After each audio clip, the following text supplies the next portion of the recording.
started. So as I was saying, we're going to concentrate on MCWT.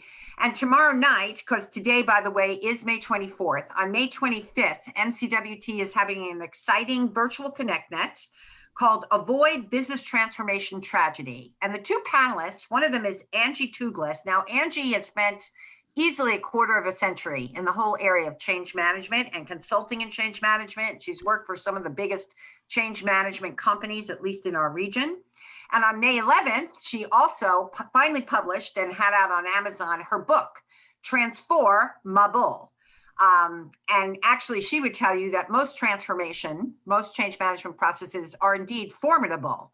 And she will be joined by the Chief Data Analytics Officer and CIO for a pretty well-known company called NSF, Leslie Ma. And they'll be spending about an hour talking about how do you avoid the pitfalls of business transformation. As I mentioned, I was working with a client and I was new, honestly, even though I've worked for major vendors who do change management, I was new to the latest and greatest data.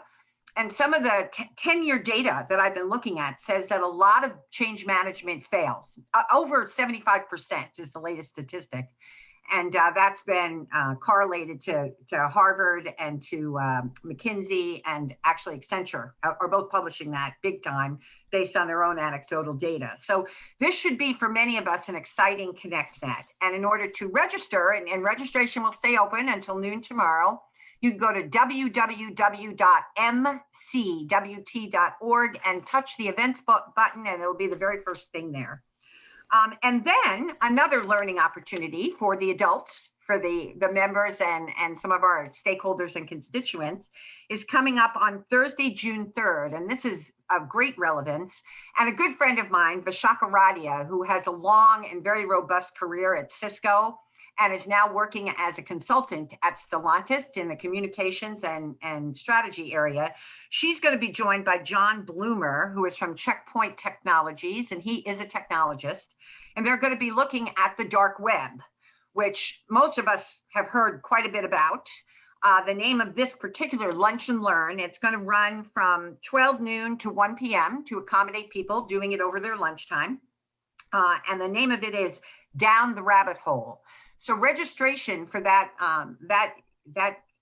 session on the dark web and how one can secure your data, your information, whether it be personal or corporate, registration for that is going to open by Wednesday of this week. So that would be May 26th. So again, if you want to go to www.mcwt.org and go to events on the 26th, you can register for this event that will take place, as I mentioned, on June 3rd. I said the 4th, it's June 3rd. Then the next big thing we're having is we have an open house usually twice a year for prospective members and existing members to fill them in on what's happening and new strategies, et cetera. We're going to continue to have that virtually again this year. And that'll be taking place on the 9th of June. It will run from 5:30 p.m. to 7:30 p.m. Anybody who's a prospective member of the Michigan Council of Women in Technology, a current member who just wants to get filled in on what's happening, or a legacy member who honestly just wants to get replugged in, and obviously all of our sponsors, and we have over 120 large sponsors, please join us. And again, you can register for that at www.mcwt.org. So as you know, we do a lot of great programs for girls and women, and we are 501(c) and have been for 20 years. And the only way we can do that is to raise funds. And we do have 120 very generous sponsors who help us. But we also run the best golf event in Michigan, period. I'm sorry, I've been to many of them. We do the best. That's an unbiased testimonial. Totally unbiased testimonial. Okay, good job. And our 15th annual Golf Classic Fundraiser is taking place on July 26th, opening at 7 a.m. in the morning and running till 5 p.m. at night at the Indianwood Golf and Country Club in Lake Orion. This is where we've had it now for the last 6 or 7 years, and they do a wonderful job. Last year we did it, despite COVID, we did it, but we had a lot of strictures, obviously, around the entire event. This year, thanks to what appears to be the softening of the regulations and all of the guidance from the CDC, I think people are going to be able to golf maskless, provided they are vaccinated. But we're still going to maintain 6 feet, and et cetera. And it is so much fun. So registration for golfers opens mid-June. Anybody who's interested in doing a sponsorship, those get sold out really quickly. We might have one left of about 45 sponsorships. But again, go to the MCWT site, www.mcwt.org. And I believe that registration begins June 14th for individual golfers. And then, as I mentioned on your last podcast, Mike, this will be our second year of doing a very similar event in Western Michigan with the help of Dow. And as you know, our Woman of the Year in Technology is the CIO of Dow, Melanie Kalmer, who's last year's president. And she made us not made us, but it inspired everyone to do this a year ago. And it was incredibly successful for its first year. So now we're going into our second annual West Michigan Golf Classic fundraiser, and that will be September 20th. Registration for golfers will open in mid-August, and it will be in Caledonia, Michigan. I told your last audience that it was Kalamazoo. Well, the address of the country club is Kalamazoo Road, but it's Caledonia, which is a suburb around Kalamazoo. Yeah, it's south of Grand Rapids. Oh, okay. So a little bit more central than I even anticipated. But in any case, so that's occurring September 20th. And as I said, people should mark their calendar to register sometime midway through August, or I would start checking our website at the beginning of August, because again, these tend to be quite popular, and this is sponsored by Dow. So a lot of Dow colleagues will be there, and we'll have 20 or 30 major sponsors, right? And those tend usually to be technology companies who want to further move or do more in Western Michigan. And hopefully the weather will cooperate for both of these.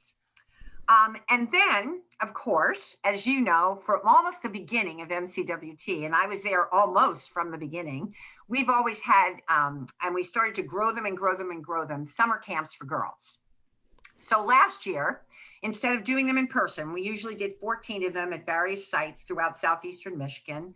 And we did 4 or 5 actually in Western Michigan as well. We started that a couple of years ago. We moved to doing these virtually, and we're going to continue that at least for this year. So registration is for girls in grades 5, 6, 7, 8, 9, and all the way from 9th through 12th. We will be, registration ends about the last week of June. It's open now. Anybody who wants to go to register, a girl, please go to our website and touch programs K through 12. And the very first thing that will come up on that subpage is this virtual summer learning series. Now it's both middle school and high school, obviously, from the grades I just mentioned. And each 1-week course will meet Monday through Friday for only 3 hours a day. And you can either choose to do a morning or an afternoon session. And some of the things they'll be covering is we're going to have a course for HTML and CSS web design. We're doing something that's new to me called Ozobot programming. And that we haven't quite set up the schedule for that yet, but it's a block-based programming language that we'll use to code Evo and teach your robot new tricks. So that should be fun. And as you know, we've always had a very robust robotics piece of MCWT, where we give grants to robotics teams, and every year, because we've sponsored it along with Lawrence Tech for many years, Dr. CJ Chung, who was the head of the robotics program, and I think he still is, was one of the first people to initiate programs of MCWT. So this is pretty cool, this Ozobot, right? We'll also have a course designed for girls in all age groups for what we call scratch programming. And they don't have to have prior block coding or programming. It'll be that elementary. But it's a free programming language, and there's the very active online community around scratch programming. And then a program that I do know a lot about, which is Python programming. We're also giving courses in that. And that's considered to be one of the most popular programming languages. So we're finding that it was one of the most popular courses for the girls last year. They'll learn the basics of programming with Python. They'll learn to apply their skills in real world situations, and we'll do a variety of hands-on exercises with the girls. Now, of course, they'll all need to have a computer, a laptop, to work through. And we also do, after registration, they'll get back form. Well, first of all, they'll fill out a registration form, right? So we'll kind of assess where they are and what grade they're in. And then they'll fill out additional forms along the way. And sometimes people are given exercises ahead of time. I'm not sure how that's going to work exactly this year.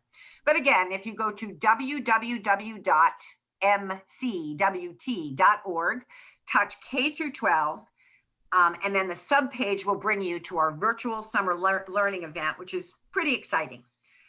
So that's it, unless you have some questions. No, I think you're out on the golf course this year. We can try to make it the 26th of July. I have to look at what day of the week is that? Oh, good question. I don't know. I'll have to look at my calendar. Hold on. It's a Monday. Yeah, we've been doing them on Mondays the last few years. For some reason, I think we surveyed like 5 or 6 years ago, and that tended to be for the summer, good for a lot of people because they can take that extra day, like take a 3-day weekend or something.